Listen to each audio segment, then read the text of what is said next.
Oi, gente, meu nome é Paula. A gente vai explicar um pouquinho sobre o sistema digestório para vocês. O sistema digestório ele tem uma função básica de digestão dos alimentos. Isso é a quebra de macromoléculas em micromoléculas para posterior absorção dos nutrientes.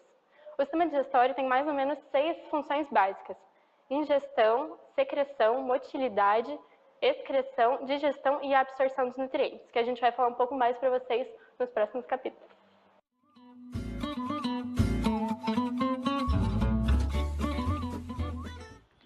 Tudo começa pela boca. A boca possui dentes que têm a função de trituração, quebra da macromolécula em micromolécula. A língua conduz o bolo alimentar e também tem receptores de tato e gustação.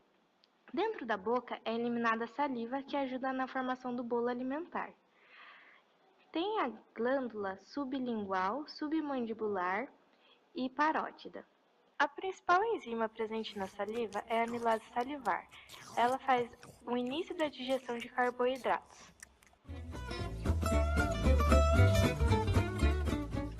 É impulsionada para a faringe pela língua, sendo o estágio voluntário da deglutição. A faringe é um tubo membranoso que se estende da boca ao esôfago. Ele é responsável por fechar a epiglote para a passagem do alimento. O esfíncter esofágico superior relaxa, permitindo que o alimento se movimente em direção à parte superior do esôfago através de movimentos peristálticos.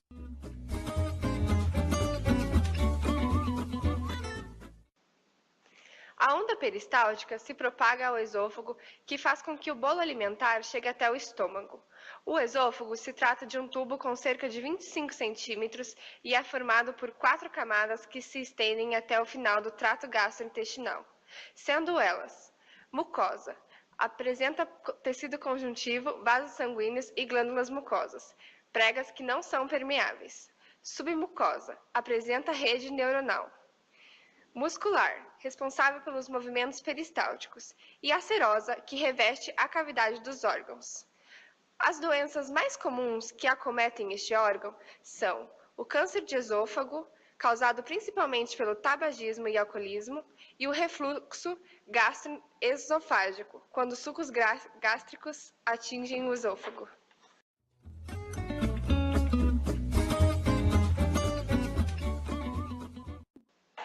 O bolo alimentar, após a deglutição, vai para o estômago. O estômago é um órgão oco do tubo digestório localizado entre o esôfago e o duodeno.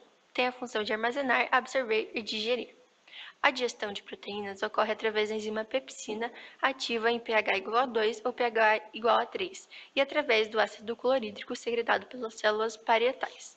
O ácido clorídrico, além de matar bactérias, atua na desnaturação de proteínas, auxiliando a enzima pepsina, quebrando ainda mais essas proteínas. A acidez estomacal não destrói as próprias células porque o estômago é protegido por um muco que tem uma glicoproteína chamada de mucina, protegendo as células estomacais do ácido clorídrico. Esse órgão pode ser dividido em 4 regiões principais: a cárdia, que é responsável por regular a passagem do alimento de um órgão para o outro, além de pedir refluxo, fundo e corpo gástrico, e o piloro, que regula a passagem do quimo de um órgão para o outro, além de pedir o refluxo. A gastrite é uma lesão inflamatória da mucosa do estômago, já a úlcera é uma ferida que se agrava com o suco gástrico.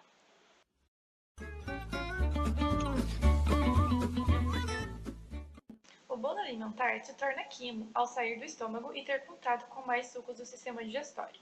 O quimo seguirá pelo trato digestório, chegando ao intestino delgado, onde ocorre a maior parte da digestão e absorção, transitando finalmente pelo intestino grosso, onde há também mecanismos absortivos, principalmente água e eletrólitos. A entrada do quimo no intestino delgado provoca secreções de sucos e participação de órgãos anexos. Essa movimentação ocorre devido a contrações musculares que denominamos de peristaltismo. O intestino delgado tem comprimento médio de 6 metros. As funções desse órgão se relacionam à digestão e absorção de nutrientes, representando cerca de 90% da absorção total. O intestino delgado é dividido em 3 partes: duodeno, jejum e íleo. O duodeno é o mais curto dos segmentos e seu formato lembra a letra C. Nele são despejados sucos produzidos por órgãos anexos. Quando o quimo passa pelo esfíncter pilórico, secreções digestivas são liberadas provenientes do fígado e do pâncreas, sendo que a maior parte das enzimas presentes no duodeno são produzidas pelo pâncreas. O intestino grosso é um órgão que compreende cerca de 1,5 metro de comprimento e é onde ocorre, sobretudo, a absorção de água. Seu início é dado pela válvula ileocecal e seu término no ânus.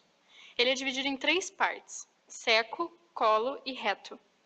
No seco é a parte inicial onde começa a compactação do bolo fecal. A seguir tem-se o colo ascendente, colo transverso, descendente, curva sigmoide, reto e ânus. Neles, nos colos, é onde se posicionam as bactérias que vivem em mutualismo com o humano. São capazes de dissolver conteúdos não assimilados por nós e promoverem fermentação. Isso resulta na promoção do bolo fecal completo, além da produção de vitamina K e B12. O bolo é direcionado para o colo sigmoide, onde aguardará o estímulo da defecação para ser conduzido ao reto, onde possui 2 esfíncteres, o externo e o interno.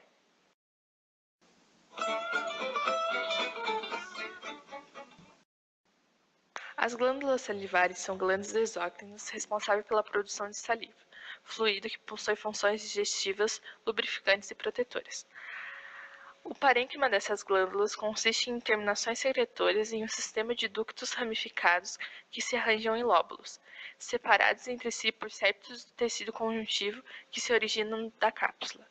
A terminação secretora tem 2 tipos de células secretoras, serosas e mucosas, além das células mioepiteliais não secretoras.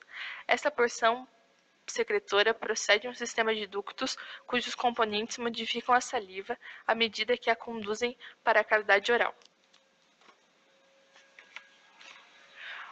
O pâncreas é uma glândula mista, exócrina e endócrina, que possui enzimas digestivas e hormônios. As enzimas são armazenadas e secretadas por células da porção exócrina, arranjadas em ácidos. Os hormônios são sintetizados em grupos de células epiteliais endócrinos conhecidos como ilhotas pancreáticas. A secreção pancreática endócrina é controlada principalmente por meio de 2 hormônios, creatinina e colecistoquinina, que são produzidos por células enteroendócrinas da mucosa intestinal. O estímulo do nervo vago também aumenta a secreção pancreática. Na verdade, hormônios e sistema nervoso agem conjuntamente no controle da secreção pancreática. A existência do ácido no lume intestinal é um forte estímulo para a secreção de secretinina. Esse hormônio promove uma secreção fluida e abundante, pobre em atividade enzimática e rica em bicarbonato. Essa secreção alcalina é produzida por células dos ductos intercalares e serve para neutralizar a acidez do quimo, para que as enzimas pancreáticas possam funcionar em sua faixa ótima de pH. Fígado. O fígado é um órgão pelo qual os nutrientes absorvidos do trato digestivo são processados e armazenados para serem utilizados por outros órgãos. É, portanto, uma interface entre o sistema digestivo e o sangue. Vesícula biliar. É um órgão oco com formato de pera aderido à superfície inferior do fígado.